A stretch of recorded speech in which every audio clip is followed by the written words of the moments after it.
नमस्कार दोस्तों, साहिर लुधियानी साहब ने कहा है, हम अमन चाहते हैं मगर जुल्म के खिलाफ। गर जंग लाजमी है तो फिर जंग ही सही। जालिम को जो न रोके वो शामिल है जुल्म में, कातिल को न जो टोके वो कातिल के साथ है। और आगे उन्होंने लिखा है, और सुनिएगा, ये ज़र की जंग है न ज़मीनों की जंग है, ये जंग है बका के वसूलों के वास्ते। जो खून हमने नज़र दिया है ज़मीन को, वो खून है गुलाब के फूलों के वास्ते। फूटेगी सुबह अमन लहू रंग ही सही। झूठे राष्ट्रवाद और नकली देशभक्ति मुल्क के लिए बहुत बड़ा खतरा है। पागलपन, घमंड और अहंकार मनुष्य को ही नहीं समाज को भी बर्बाद कर देती है। बिना सोचे बिना समझे देश पर नई नीति लागू करना हानिकारक होता है, और वो हमने देखा है किस तरह से 3 काले कानून लागू किए गए थे। उसका हश्र हम सब जानते हैं। अग्निपथ, जिनकी उम्र देश के लिए कुछ करने के लिए होती है, उस उम्र में सरकार उन्हें रिटायर करने की योजना लाई है। बवाल होना लाजमी है, और बवाल हुआ भी। 18 वर्ष की उम्र में संविदा पर नौकरी यानी ठेके पर नौकरी पाकर 23 में वह रिटायर हो जाएगा। और इसके बाद वो शादी करता है तो समाज पूछेगा कि क्या करते हो, तो उसका उत्तर होगा कि अग्निवीर के साथ साथ मैं एक रिटायर हुआ आदमी हूँ। अग्निवीर रिटायर हो चुका है। खैर चलिए, आपको सुनाते हैं एक कहानी हिटलर की। राष्ट्रवाद के नाम पर हिटलर का जब मायाजाल टूटने लगा तो उसने कम उम्र के बच्चों के हाथ बंदूकें थमा दी। यानी जर्मन सेना ने छोटे छोटे बच्चों के लिए भी भर्तियां खोल दी। उन्हें वर्दियां पहनाई जाने लगी। उन्हें युद्ध में मरने के लिए भेज दिया गया। अब ये तस्वीर देखिएगा और गौर से इस तस्वीर को देखिए। 16 साल के हैंस जॉर्ज हैंक की है, जिसे हथियार देकर लड़ने को कहा गया। जंग में जब वो पकड़े गए तो वो रोने लगा। ये तस्वीर उस युवा बालक की भावनाएं दर्शाती है। झूठे राष्ट्रवाद ने उसके यौवन को पागलपन में धकेल दिया। इसलिए झूठे राष्ट्रवाद और नकलचियों से, जो नकली देशभक्ति कर रहे हैं, उनसे बचिए।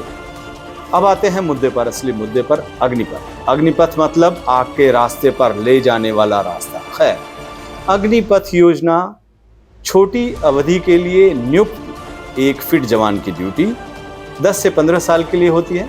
अब इस योजना की वजह से भारतीय सेना में नौसिखिए, जो नए सीखेंगे फौज के बारे में, उन जवानों की संख्या बढ़ जाएगी। जो शत्रु देशों की ओर से मिलने वाली चुनौतियों का सामना करना एक बड़ी चुनौती होगी। इसे बिना पायलट प्रोजेक्ट के लाए ही लागू कर दिया गया।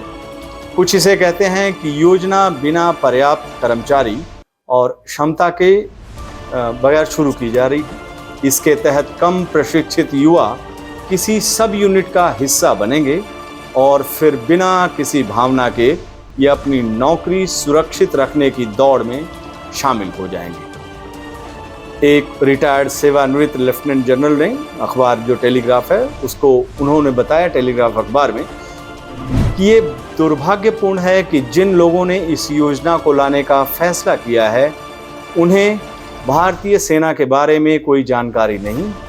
न तो उन्होंने और न ही उनके बच्चों ने कभी भी सेना में सेवाएं दी होगी। उन्होंने देश में बेरोजगारी को देखते हुए कहा कि हजारों अग्निवीर 4 साल तक सशस्त्र बलों में सेवा देंगे। इन्हें हथियार चलाने की ट्रेनिंग मिलेगी, और इसके बाद जब ये नौकरी से लौटेंगे तब देश में एक अलग तरह की आंतरिक सुरक्षा से संबंधित समस्या पैदा हो जाएगी। आंतरिक सुरक्षा से संबंधित समस्या, आप समझ रहे होंगे वो इशारा किस तरफ कर रहे हैं। सोचिए और विचारिए कि 5 ट्रिलियन इकॉनमी का ख्वाब संजाए लोग अब आर्मी में भी ठेका प्रथा लेकर आ रहे हैं। किसी छोटे देश की स्कीम की कॉपी एंड पेस्ट। विविधताओं और एक समय में अलग अलग मौसम और भौगोलिक स्थितियों से भरे भारत जैसे बड़े देश में कैसे लागू किया जा सकता है? लेकिन वो लागू तो हो गया।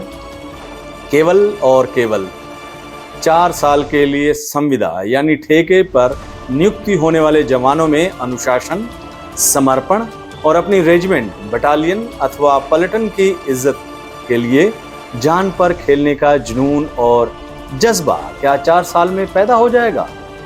मान लीजिए 3 साल की सेवा के बाद चौथे वर्ष में किसी विषम परिस्थिति में जवान की नियुक्ति हो गई, तो क्या वह वहां टिक पाएगा जब उसे पता है कि 1 वर्ष बाद उसे तो आखिरकार घर बैठना ही है, विशेषतः जब उसकी उम्र महज 21 साल होगी। खैर 1 साल के लिए 23 साल अभी सरकार ने किया है। इसी बात पर युवा नाराज है और इसे वो सरकार का जुल्मी रवैया बता रहा है। पिछले कई सालों से मुल्क में जुल्म हावी है।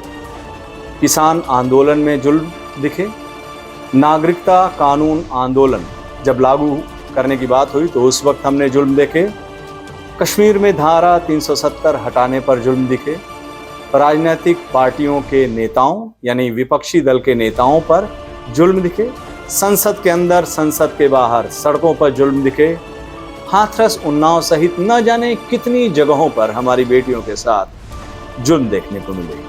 नोटबंदी में जुल्म, कोरोना काल में जुल्म, एक विशेष समुदाय के प्रति जुल्म, जुमा पे जुमला और नियत में जुल्म दिखे। अंत में आपको फिर शाहिद लुधियानी साहब की वो नज्म सुनाते हैं। जुल्म फिर जुल्म है, बढ़ता है तो मिट जाता है, खून फिर खून है, टपकेगा तो जम जाएगा। तुमने जिस खून को मक्तल में दबाना चाहा, आज वह कूचाओ बाजार में आ निकला है।